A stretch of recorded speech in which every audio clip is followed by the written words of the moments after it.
Jafar aka, ingliz tilini biladigan mutaxassislar oyiga necha pul topishi mumkin?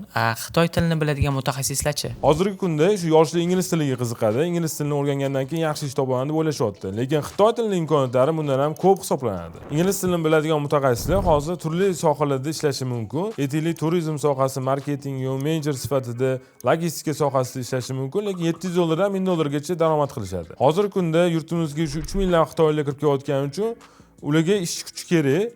Aytaylik, direktor o'rinbosari yoki direktorga yordamchi kerak bo'ladi. Ular $1,500 dan $3,000 gacha daromad qilishi mumkin. Bundan tashqari, tajribasiga qarab, agar mutaxassis yaxshi ishlaydigan bo'lsa, o'zini yaxshi ko'rsatadigan bo'lsa, xitoylik bilan keyinchalik kelajakda hamkorlik qilishi mumkin va yaxshigina daromadga chiqishi mumkin. U bilan keyinchalik ham davomiy ishlab turib, o'zini biznesini yo'lga qo'yishi mumkin. Hozirgi kunda xitoy tilini yaxshi biladigan va tajribali Xitoyda o'qib kelgan kadrlar juda kam hisoblanadi va noyob hisoblanadi. Agar siz shunaqa darajadagi kadr bo'lsangiz, sizga har doim talab bor.